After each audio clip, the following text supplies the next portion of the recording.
Thank you for staying with Your World. My name is Gladys Gashanja. This morning we're talking about logistics and the man behind the biggest thing in Africa, as they are calling it today. With me in studio, Chris Nyaga, GM Sendy Fulfillment East Africa, and Kevin Kaburu, who is a VP Marketing at Sendy. Gentlemen, thank you for being part of this discussion and, of course, bringing us this new baby we talk about. And I'll start off with you, Chris. Let's understand fast, for those who are hearing Sendy for the first time, what does Sendy do? Right. Thank you for having us, first of all. So what Sendy does, a lot of people understand what we do from the branding that you see on the streets. Maybe you see a lot of bikes and all that. So I'll just give a brief of how we started. We started just solving the basic tech logistics challenges of every day, moving a package from here to there, and then kind of transitioned to, bigger vehicle types, solving solutions for people moving bigger items, again, truck size or pickup size and so on, and then transitioned to move those things as well out of the country.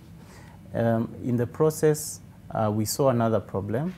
We realized that manufacturers are struggling, big distributors are really struggling to get to the users of their products. And Sendy Supply was born at that time. And this product basically connects your manufacturers directly to your consumers, making it easier for your mini-marts to sort of get goods that they need at affordable prices and at full transparency. And then we didn't stop there. Then we went into solving another problem, which is what we've just launched. We realized that the crowd that we started working with, the market that we started working with, is mainly composed of social commerce people, people who are doing a lot of business online and so on. And we thought, hey, there's a problem here. A lot of these guys are really struggling to get their fulfillment done, to get their logistics. They're struggling with storage. A lot of them are now doing this thing as a side job, simply because of the new times that we are in, COVID. And then this kind of, developed into a full-time role when, the economy was shut down and all that. And then Sendy Fulfillment was born, right? Okay. So what Sendy Fulfillment basically does is solution for your social commerce, e-commerce players in fulfilling their goods. That involves storage, picking, packing, shipping, all the way to the last mile. So that's essentially what we do. I hear you. Yes. Okay, so Kevin, when we think about who you are targeting, how has that now changed how people do business? Thanks, Gladys. I think that the first thing to remember is we are an entrepreneurial nation. So everybody, after COVID happened, everybody has always sought a new way of doing business and making a living. And when you talk about e-commerce players, and if I was to ask you today, you definitely will be somewhere shopping on Facebook, on Instagram, on Twitter, anywhere. So how that has changed is people are seeking faster solutions. People are seeking convenient solutions. So when you go to Instagram, when you go to Facebook and do your purchase, you want to get fulfilled at that point in terms of just finding the variety that you can get. So a lot has changed from us moving into brick and mortar, where you move into shops, but you're quickly looking for solutions online, and that's why for us, Sendy Fulfillment really makes sense. Yeah. Okay, so I'm somebody who is in business and I need your services. So how do I get in contact with you? How does it work? How does this relationship work? All right. So we're actually a tech. We pride ourselves in being a tech company. Yes. So you will easily find our products on Play Store, on App Store. You can easily download our products and interact with what we have. At the same time, you can just search online. We have offices as well, just on Gong Road, that are free. Free to visit. We encourage a lot of our customers to visit and get a face to the company, because most people just see the solution, they don't see the company itself. So yeah, we're reachable in all ways. There's a phone number that we can share as well. Okay, so for somebody who's getting into business with you, you've said you will do the pick, the packing and the storage of these goods and all that. So how does that whole process come to play? Right. So The first step is we reach out to the sellers who need the service.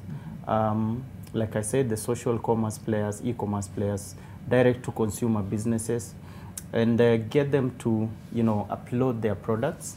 We provide them with an app that they can actually upload their products. And then we can link them to our site through an API, or still using the app, they can push their orders when they receive them to us. So these items of theirs will be sitting in our fulfillment center.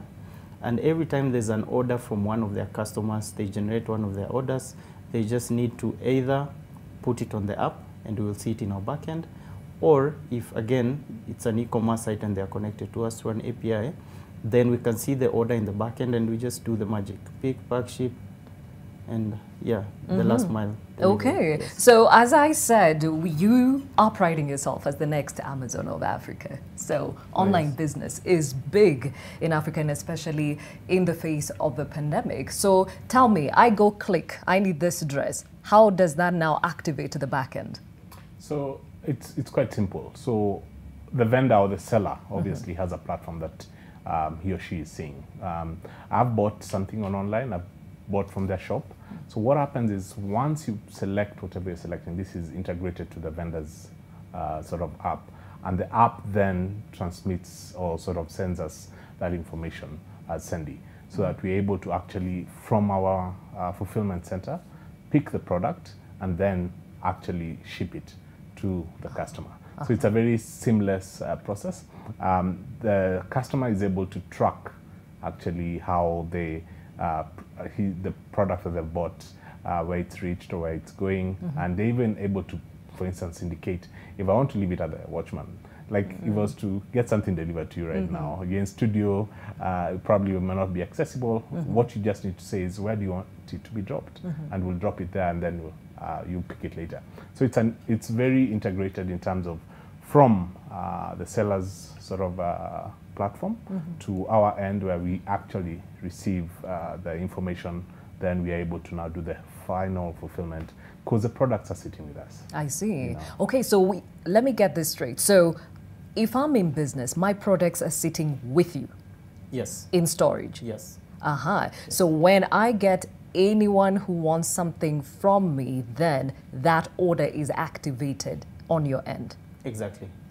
So when you get someone, ordering from you, the first thing, they will do is either reach out to you on your socials or however way you're selling on e-commerce. Yes. And then that order will be transferred to us directly, and we'll just see it in our backend and do the rest. Yes. So that's why you're saying you're coming to solve the solution of storage, because people want to move big products or many products, but they don't have the space for the same, right? Exactly. You see, in the industry, a lot of people are either storing these products in their bedrooms or in the boots of their cars, or they've gotten some storage somewhere and they are charged for storage. So the solution that we're providing is one where you don't have to think about storage costs. You don't have to think around when I get an order, like now you're in studio, how do I ship my products to my customers? We give you a solution where the items just sit with us at no storage costs. And every time an order just comes in, we would do the magic. We would fulfill to the customer at a very marginal cost. You can predict the cost structure. It's per unit. Yes. Okay. Now, Kevin, the handling is what becomes really tricky, because we're dealing with different types of goods and items. How do you ensure that what I left with you is going to be the same exact thing that will be delivered to my customer? Yeah.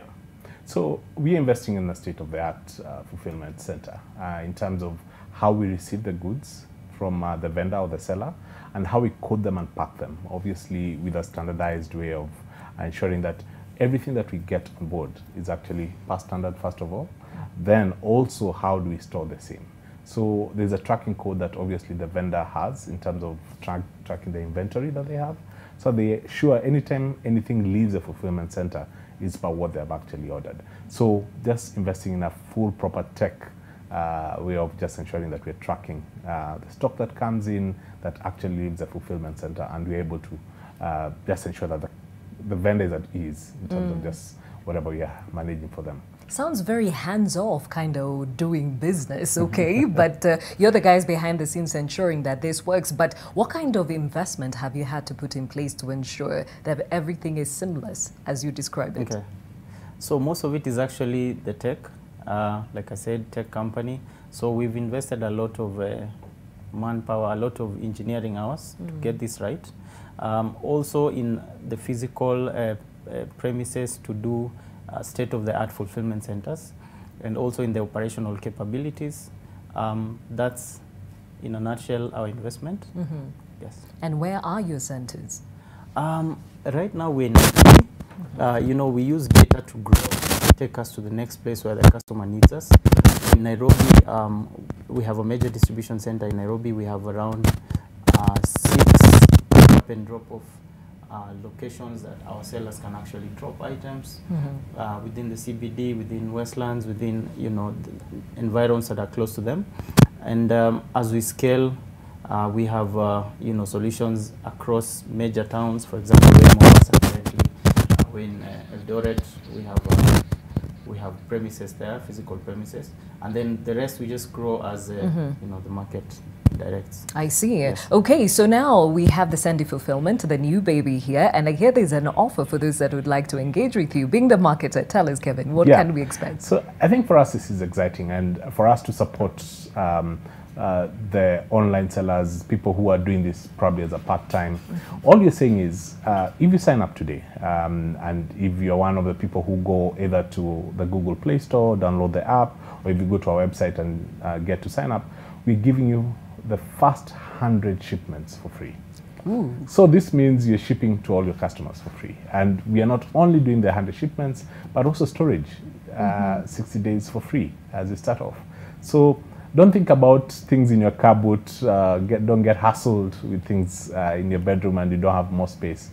Let's support you to start off. So get this 100 free shipments to your customers immediately once you sign up.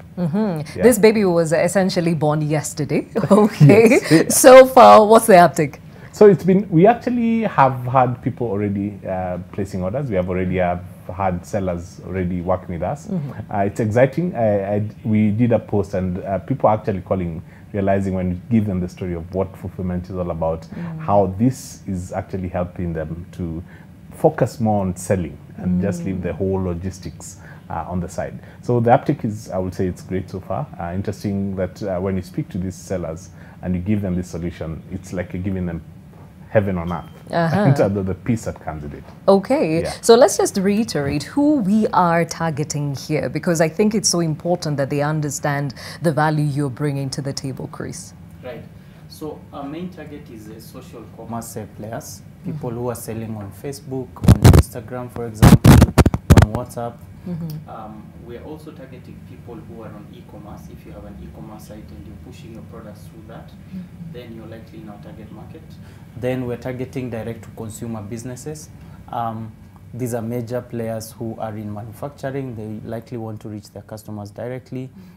They can work with us. Our biggest problem getting into this was how can we make delivery for 10 shillings?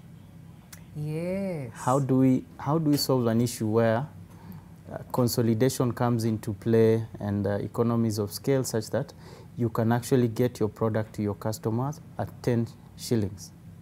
And that gave us a lot of headache, sleepless nights figuring out algorithms here and there, and we cracked it. Right now the solution that we have, and that's why we have a lot of interest from now the social commerce players and these players that I mentioned, and that's essentially who we want to serve. Okay, you talked about the monetary value here, so talk to me. How much would it cost me? Again, the pricing structure is very predictable. It's a percentage of the value of your goods. If you notice the segment we are going for, the value of the goods that they sell are typically, you know, 1,000 shillings or 500 shillings, even 100 shillings.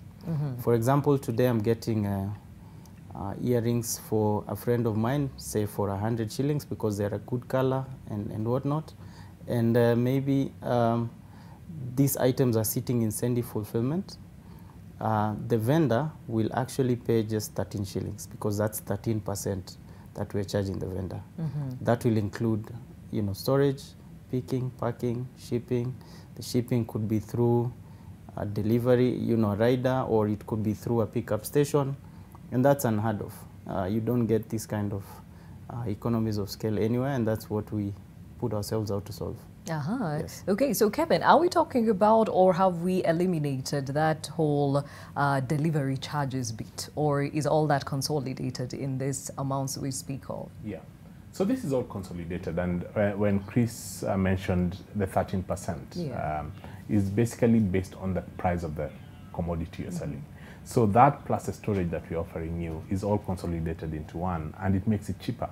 Because as I deliver to you here, probably I'll be delivering to somebody else on the same route. So that whole essence of consolidating the things that we're shipping to one area, then that helps us to have a reduced cost. But again, it's all based on the percentage. I see. Think about if you're buying something worth 100 bob, in normal days, it would have costed you within even CBD or somewhere not less than 300 shillings. It's more expensive to deliver the product that is costed at 100 shillings. But now with Sendy fulfillment, what you're saying is that 13% of that, which is 13 shillings. So it's all based on actually the amount, the cost of the product. And this then translates to the customer actually enjoying cheaper rates, obviously, and to the vendor, they're able to sell more, because at times there's also been a barrier of how much will it cost me to just ship one small item. So you can get the smallest item, you can get the biggest item, and all of that is served to you as a customer with very much ease. Okay, so as a customer, when I click, I will get something delivered to my doorstep for free, so to speak. Yes. Right now, for the first 100 shipments, yes, you will definitely get it for free if it is fulfilled through our fulfillment center. Obviously, the products being at the fulfillment center with us. Okay. So we are talking about Africa. How far have your tentacles gone? Right. So we have presence, of course, here in Kenya. We have presence, physical offices in Uganda. We have in the West Africa, we have Ivory Coast and Nigeria as well. And, recently we've been looking at the Northern Africa and thinking around also the southern parts of Africa. We will obviously get this to the market as soon as possible, but that's where we have actual physical offices today. Yes. Okay, Kevin, when you think about those markets compared to Kenya, who, as a marketer, which ones are the harder ones to crack, which are the easier ones to crack? I think it's more thinking about the solution that we're going to provide and the need in these markets. We've already cracked Nigeria, for instance. We've already cracked Ivory Coast to the variety of products we're offering.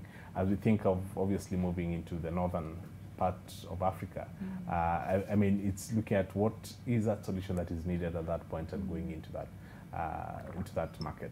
So for us, it's more, we've obviously looked at the research and driven by the need in that market. So far, it's been easy for us to go into these markets because we have the data that is supporting in terms of what we're trying to achieve in these markets. So I'll not say there's been any difficult one. I think obviously look at Kenya, tech has really evolved, has really developed. Some markets are obviously catching up, but still there's the opportunity to go with this tech and just inform what decisions or what play we'll have in these markets. And is the Kenyan market making you proud? Very. I mean, we are an African tech company. Sorry, not even African. We are Kenyan tech company that is actually influencing Africa as a whole.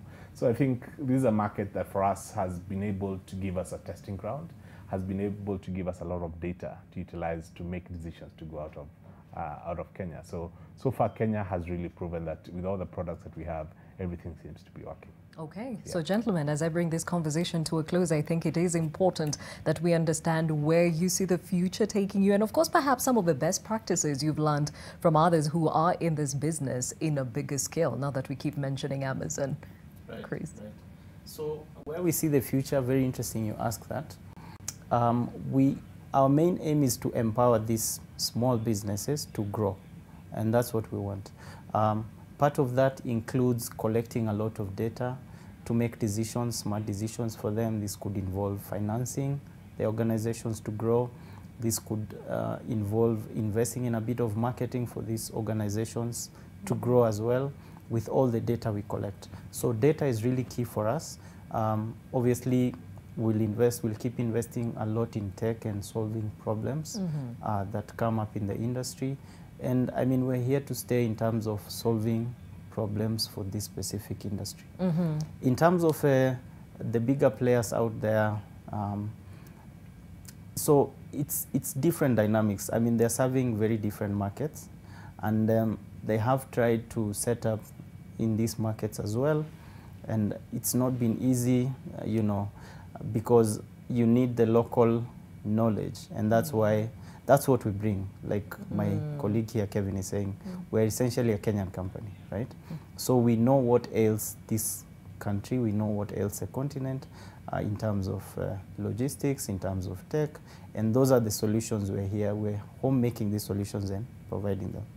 So we see ourselves being at the forefront, and I mean, watch out for us. Okay, yes. All right. And of course, the man who makes you look good is Kevin in terms of marketing, placing you in the right place at the right time. How does it look for you in the future? I think for us, as we are guided by our mantra, we're making it easier for people to trade. And for us, using tech in terms of just ensuring that we actually get as much trade happening across Africa, across the continent, and probably in time, who knows, even beyond the continent, it's something that we are looking forward to doing. And for us, the talent that we already are seeking, or talent that we already have on board, really helps us to actually achieve this. So for us, I think nothing is unachievable. For us, it's just continuously dreaming big and ensuring that we're actually making it easier for people to trade with ease. All right, gentlemen, the marriage between logistics and tech. Very well said. Kevin Kaburu, VP Marketing, Sendy, and of course, Chris Nyaga, GM, Sendy Fulfillment, East Africa. Thank you for shedding light on this new baby, and looking forward to interact with you. Well, that calls it for us here on Your World. Thank you for your time. We wish you a wonderful weekend ahead. Remember, on Monday, I will see you bright and early. See you then.